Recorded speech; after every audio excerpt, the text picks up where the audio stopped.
슈만의 극찬 여러분, 천재가 나타났습니다. 사연 있는 클래식 프레데리크 쇼팽 1탄. 문하연줄리어 2200일. 사람들이 쇼팽에게 깜짝 놀란 이유는 그에게서 훌륭한 재주 정도가 아니라 탁월한 재능을 발견했기 때문이다. 연주와 작곡의 독창성으로 보자면 이미 그에게 천재라는 이름을 붙여줄 만하다. 중약 난점을 극복한 그의 고난도 기교 연주는 놀라움을 자아낸다. 중약 그는 매우 조용하게 연주하며 전문적 예술가와 아마추어를 구별하게 하는 대담한 도약과 같은 잔재주는 부리지 않는다. 1829년 8월 20일 기사 중 그가 다른 거장들과 가장 다른 점은 좋은 음악을 만들겠다는 열망이 대중의 마음에 들고 싶다는 욕구보다 훨씬 우세하다는 것이다. 1829년 9월 1일 기사 중 19살의 쇼팽 1810-1849이 바르샤바를 처음 떠나 처음 빈 청중들 앞에서 두 차례에 걸쳐 연주했을 때 이에 관해 실린 두 개의 평론 일부다. 첫 번째 공연에서 쇼팽은 준비한 변주곡을 마치고 폴란드 민요 여러 곡을 바탕으로 즉흥 연주를 했다. 청중은 마치 감전된 듯 했어요. 여기서는 이런 노래들을 별로 들어보지 못했나. 바요 중약 청중들은 너무 감동해서 자리에서 벌떡벌떡 일어났다는 거예요. 마이너스 쇼팽이 부모님에게 보낸 편지 중 두 번째 연주회가 끝났을 때 쇼팽은 어찌된 영문인지 모르겠어요. 오스트리아인들은 모두 제 연주에 깜짝 놀랐고 저는 또 그들이 이토록 깜짝 놀랐다는 사실에 깜짝 놀랐어요 라고 다시 편지를 쓴다. 비교적 평안한 유년 시절 19세의 쇼팽. 모차르트와 베토벤이 그들의 아버지 밑에서 혹독하게 피아노 연습을 했고 리스트 또한 최고의 전문 피아니스트로 훈련받았던 것을 생각하면 쇼팽의 부모는 애초에 쇼팽에게 그저 좋은 교육을 시키고 싶었을 뿐이지 피아니스트가 되리라 기대하지 않았다. 때문에 다른 음악가에 비해 평안한 유년 시절을 보냈다. 쇼팽이 처음 빈 무대에 섰을 땐 파가니니가 전 유럽을 휩쓸며 광풍을 일으키고 있었다. 슈만, 베를리오즈 등 많은 음악가도 그의 연주에 빠져들었다. 1829년 5월 파가니니가 바르샤바를 방문해 총 10번의 연주를 했는데 쇼팽은 10번 다 참관했다. 눈으로 보고도 믿을 수 없는 그의 현란한 기교에 충격받았다. 훗날 쇼팽과 절친이 된 리스트도 당시 파가니니의 연주에 자극받아 파가니니의 바이올린 연주를 피아노에 그대로 옮긴 작품을 썼듯이 쇼팽도 자극을 받긴 마찬가지였다.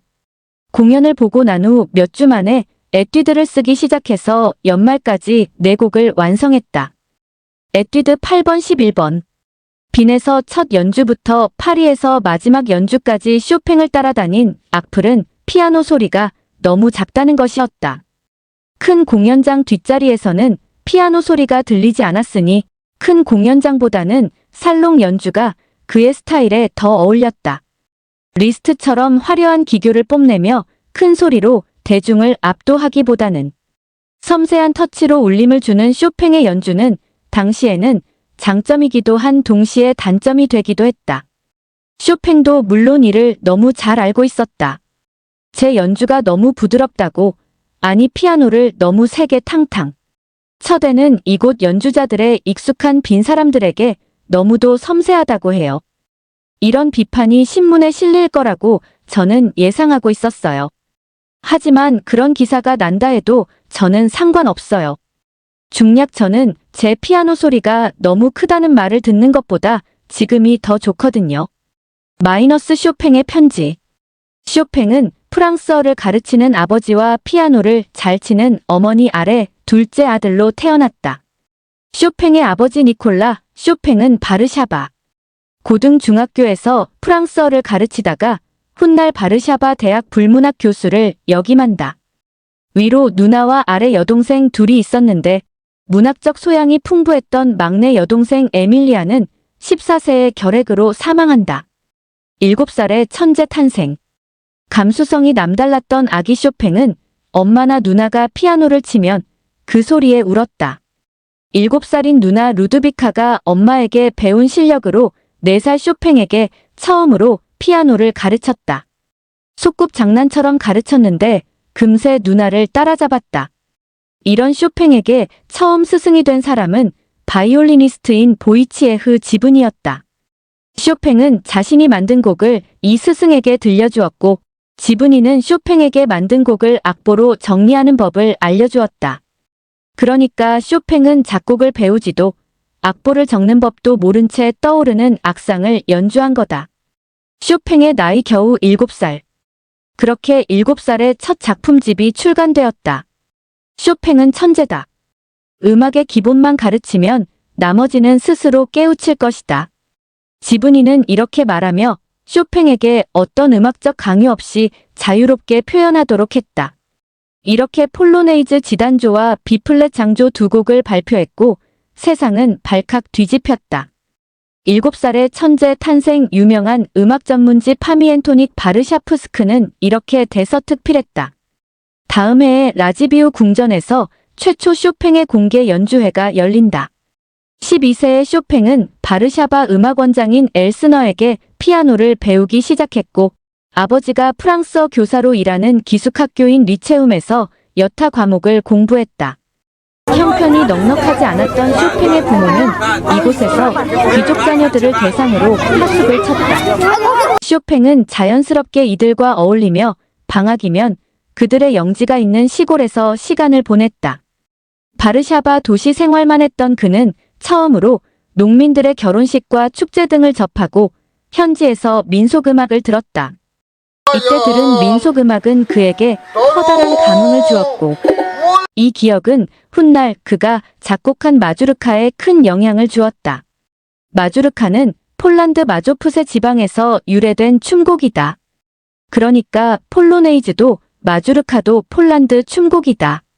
마주르카에 특히 애정이 각별한 쇼팽은 작곡을 시작하면서 매해 마주르카를 썼는데 총 61개를 썼다. 숨을 거두기 전 기력이 쇠잔하여 다른 곡은 손을 뗐지만 마지막까지 손에 들고 놓지 않았던 곡 또한 마주르카다. 1826년 쇼팽은 피아노 스승 엘스너가 있는 바르샤바 음악원에 입학한다. 이 시절 쇼팽은 피아노 곡보다 오페라에 심취했다. 언젠가는 오페라를 만들 포부로 음악 공부보다 이탈리아어를 더 열심히 공부했다. 17세에 모차르트 오페라 돈 조반니 주제에 의한 변주곡인 나치 다렘 마노를 발표했고 이 곡을 들은 슈만은 음악평론지에 여러분, 천재가 나타났습니다. 모자를 벗어주십시오라며 쇼팽을 격찬했다. 이 해는 쇼팽에게 가슴 아픈 해이기도 했다. 여동생 에밀리아가 결핵으로 눈을 감았기 때문이다. 쇼팽이 친구인 비아워부어츠키에게 쓴 편지에는 가련한 내 동생 에밀리아. 행복하던 우리 식구를 졸지에 엄습한 그 몹쓸 놈의 결핵. 중량 나는 에밀리아의 묘비명을 잉크 대신 눈물로 썼다네. 아름다운 꽃 한 송이가 열매를 맺지 못하고 14살 내 동생 에밀리아는 생명이 살아 싹트는 화창한 봄이 오는 것을 보지 못하고 천국에 갔다. 에밀리아 쇼팽 1827 4월 10일 쇼팽의 어머니는 이후 눈을 감는 순간까지 35년 동안 검은 옷만 입었다. 에밀리아가 없는 집에서 견디기 힘들었던 가족들은 건너편 크라신스키 궁전의 별관으로 이사한다.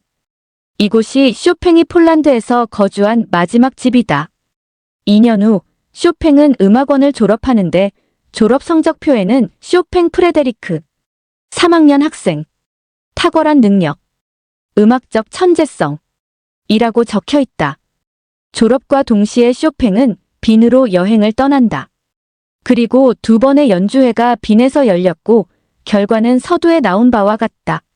사랑하는 모든 것을 두고 떠나다. 쇼팽이 빈에서 처음 연주한 케른트너토르 극장. 빈에서 성공리에 콘서트를 마친 쇼팽은 바르샤바로 돌아와 곧바로 연주회를 열었다. 이 연주가 전문 연주가로서 폴란드에서 데뷔 무대이자 결과적으로 고별 무대가 되었다. 이 무대를 끝으로 빈을 거쳐 파리로 간 쇼팽은 다시는 폴란드로 돌아오지 못하고 파리에서 눈을 감았다. 바르샤바는 이미 그를 품기에는 문화예술적으로 뒤처져 있었고 음악은 특히 더했다. 쇼팽은 떠나기로 마음먹는다. 이즈음 쇼팽은 바르샤바 음악원 동기인 소프라노 가수 콘스탄차 그와드코프스카를 마음에 품었는데 나는 불행해질 거야. 6달 전 음악회에 나갔다가 내 이상의 여인을 만났기 때문이다. 그녀에게 고백도 못하고 혼자 가슴을 앓고 있으니 목련처럼 희고 청초하고 순수한 그녀의 모습. 그녀의 이미지로 나는 협주곡 아다지오를 썼어. 오늘 아침에 쓴 왈츠도 그녀에게서 받은 영감에서 비롯된 거야. 아다지오는 쇼팽의 피아노 협주곡, 이번 2악장 왈츠는 아프 70노 3을 말한다. 사랑에 빠진 쇼팽이 사랑과 부모와 친구들을 뒤로하고 홀로 타국으로 떠난다는 것은 쉬운 결정이 아니었다. 게다가 폴란드는 러시아의 지배에 맞서 봉기가 일어나고 있었고 친구들은 총을 메고 혁명대열 앞에 섰다. 쇼팽의 유품에서 발견된 첫사랑의 장미꽃 리본 사연 있는 클래식 프레데리크 쇼팽 2탄. 쇼팽의 첫사랑 콘스탄차. 프레데리크는 내 어깨에 손을 얹었다. 그는 나와 눈동자를 맞추고 있었다. 나의 눈시울은 젖어 있었다. 극적인 순간이 다가올 것인가. 나는 숨을 죽이고 그 순간을 기다렸다. 100마디 말보다 뜨겁고 진한 동작을. 내 입술을 덮어줄 따뜻한 키스. 그러나 그의 입술은 다가오지 않았다. 마이너스 콘스탄차의 일기. 수줍은 쇼팽은 콘스탄차에게 사랑을 고백하는 대신 자신의 폴란드에서 마지막 음악회에 찬조 출연을 부탁했다. 콘스탄차는 흔쾌히 승낙했고 로시니의 오페라 호수의 미인 가운데 아리아 마음속에 넘치는 사랑을 불렀다. 그날 콘스탄차의 흰 드레스는 막 내린 눈 위에 하얀 목련화 같았어. 윤기나는 갈색 머리칼에 빨간 장미꽃 리본을 꽂고 그녀는 아리아를 불렀어. 우레처럼 박수가 쏟아졌지. 이날 바르샤바 신문의 비평가는 계곡물에 흐르는 물처럼 맑고 청아한 콘스탄차의 가성은 사파이어보다 반짝거렸고 코발트처럼 짙고 맑은 음색이었다고 극찬을 하더군. 내 생각도 같았어. 노래를 끝내고 콘스탄차는 머리에 꽂았던 장미꽃 리본을 뽑아 내게 주고는 말없이 무대에서 내려갔어. 마이너스 쇼팽이 마투신스키에게 보낸 편지. 쇼팽이 바르샤바를 떠나기 전날 밤에 송별회가 열렸다. 쇼팽의 마음을 몰랐던 콘스탄차는 용기가 없어서 차마 가지 못했다. 친구들은 쇼팽에게 바르샤바 사스키 공원의 흙이 담긴 은컵을 쇼팽에게 선물했다. 다음날 콘스탄차는 광장 구석에 숨어 가슴으로 눈물을 흘리며 그가 가는 것을 바라보았다. 쇼팽은 누군가를 찾는 듯 두리번거렸지만 그녀를 발견하지 못했다. 1830년 11월 2일 쇼팽이 그렇게 떠나고 2년 후 콘스탄차는 폴란드의 지주인 유제프 그라보우스키와 결혼했고 자녀 5을 낳았다. 35의 녹내장에 걸린 그녀는 39세에 실명했다. 슬프게도 쇼팽이 사망한 시기와 겹친다. 콘스탄차가 실명으로 고통받고 있을 때 바르샤바 신문의 평론가가 그녀를 찾아와 얼마 전 프랑스에서 사망한 음악 천재 쇼팽을 아느냐고 물었다. 그녀는 보이지 않는 눈을 깜빡거리며 말했다. 쇼팽? 누구 얘기를 하는 건지 기억이 안 나네요. 기약 없는 그리움은 고통이다. 고통이 지나치면 기억을 지워버리는지도 모르겠다. 빛을 잃어버린 그녀는 그에 대한 기억조차 잃었다. 20살의 서툰 사랑은 그렇게 끝나버리고 둘은 평생 만나지 못했다. 쇼팽이 사망하고 그의 유품 속에서 콘스탄차가 그날 건네주었던 장미꽃 리본이 발견되었다. 청혼의 꿈을 안고 빈에 도착한 쇼팽은 도착 일주일 만에 생각지 못한 시련을 맞았다. 바르샤바에서 러시아에 대항하는 혁명이 일어난 것이다. 오스트리아는 러시아 황제 차르와 긴밀한 관계에 있었기 때문에 빈에 거주하는 폴란드인은 기피 대상이 되어버렸다. 쇼팽에게 활짝 열렸던 문이 벼랑간 닫혀버렸다. 빈까지 동행해 주었던 절친 티투스도 혁명에 가담하기 위해 본국으로 돌아갔다. 쇼팽도 돌아가고 싶었으나 티투스, 가족, 스승 모두 반대했다. 진정 폴란드와 그 예술의 보탬이 되려면 최대한 멀리 떨어져 있어야 안전하다는 생각이었다. 내가 아버지에게 집만 되지 않는다면 집으로 돌아갈 텐데. 고국을 떠난 그날이 원망스럽기만 하다. 중략 나 파리로 갈까? 여기에선 사람들이 나더러 기다리라고만 해. 집으로 돌아갈까? 자살해버릴까? 이제 너에게 편지도 그만 쓸까? 내가 어떻게 하면 좋을지 조언 좀 해줘. 마이너스 크리스마스에 마투센스키에게 보낸 편지 중. 빈을 떠나 파리로. 이 당시 비네스타는 누가 뭐래도 피아니스트 지기스문트 탈베르크였다. 1829년에 빈에서 데뷔 무대를 선보인 탈베르크의 연주에 빈은 경탄했으며 리스트는 탈베르크는 피아노라는 악기로 바이올린을 연주할 수 있는 유일한 사람이라고 표현했다. 쇼팽은 그와 함께 연주회를 보러 다닐 정도의 친분을 쌓았고 그의 연주를 겉으로는 높게 평가하지만 그가 선호하는 연주자의 유형은 아니었다. 마투센스키에게 보낸 편지에서 탈베르크에 대해 이것저것 추려낸 접속곡이나 만들어 연주하고 피아노를 손이 아닌 페달로 친다라고 썼다. 쇼팽은 추구하는 음악적 기준이 너무 높은 탓인지 탈베르크뿐 아니라 다른 음악가들에 대한 좋은 평가에 인색했다. 빈에 온 지 8개월이 넘도록 연주회도 출판도 이뤄지지 않았고 타국에서 홀로 시간을 보내야 하는 20살 청년 쇼팽의 갈등과 외로움은 커졌다. 마침내 빈을 떠나 파리로 갈 결심을 하지만 그 사이 폴란드는 이미 러시아령이 되어 그는 러시아 대사관으로 가서 새로운 여권을 발급받아야 했다. 폴란드 혁명 세력과 망명자들에게 프랑스는 좋은 터전이 되었다. 그러나 이를 뻔히 알고 있는 러시아 대사관에서 순순히 보내줄 리가 없다. 친구들의 충고대로 영국을 가는데 프랑스를 경유한다고 설명해서 겨우 구역권을 되찾아 1831년 7월 20일 빈을 떠날 수 있었다. 파리로 가는 길 뮌헨에서 연주회 제의를 받고 8월 28일 피라모니 소사이어티 홀에서 성공적인 연주를 했다. 기쁨도 잠시, 그로 며칠 후 슈투트가르트에 도착한 쇼팽은 바르샤바 함락 소식을 들었다. 도시는 불타올랐고 여기저기서 폭동이 일고 콜레라까지 퍼졌다. 가족과 친구들, 콘스탄차의 행방과 생사조차 알 수 없는 두려운 상황에 쇼팽은 분노하고 절망했다. 그런 상황 속에서 쇼팽 에뛰드 혁명이 탄생했다. 그는 격정적으로 되어버린 자신의 마음을 피아노 위에 그대로 쏟아놓았다. 가을이 시작될 무렵 쇼팽은 파리에 도착했다. 자신의 음악을 꽃피우고 생을 마감하게 될 도시 파리. 때마침 파리에는 창조적인 예술가들이 모여 있었다.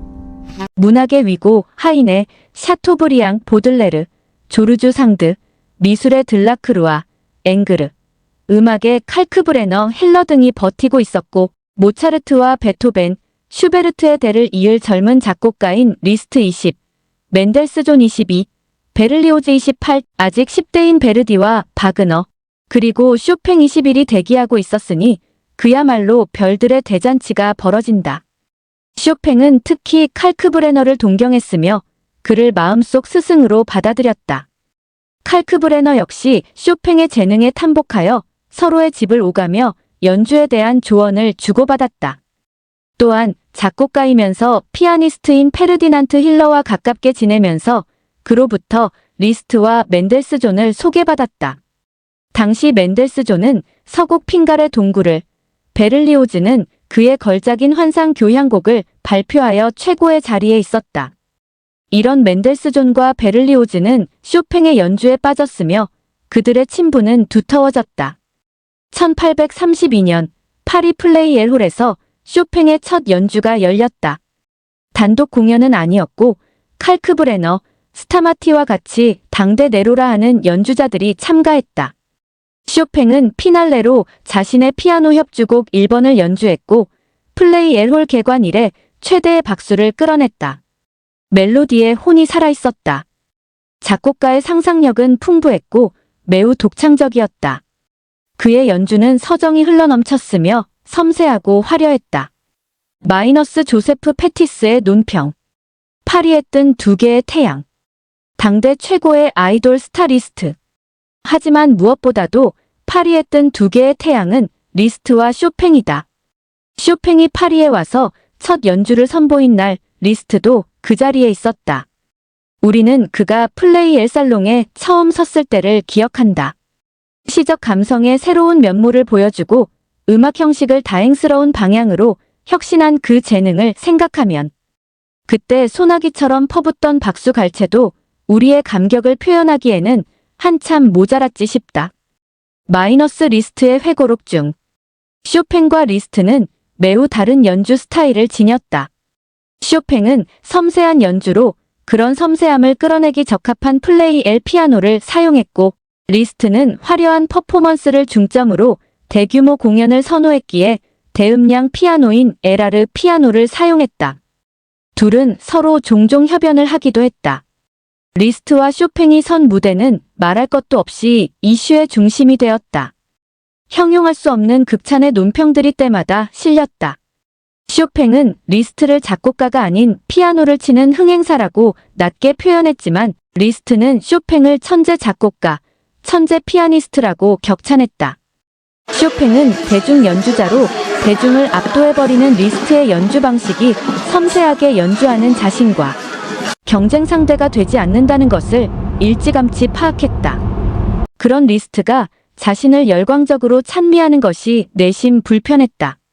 소심하고 내성적인 쇼팽과 외향적이고 자신감 갑부인 리스트는 둘 다 고국을 떠난 이민자. 리스트는 헝가리 출신으로 파리에서 최고의 인기에 오른 점과 오페라를 좋아하는 점, 자국의 민속음악에 깊은 애정을 가지고 그걸 모티브로 많은 작곡을 했다는 점 등 공통점도 많았지만 연주에서는 달라도 너무 달랐다. 그렇다고 쇼팽이 리스트에 대해 늘 폄하 발언을 했던 것은 아니다.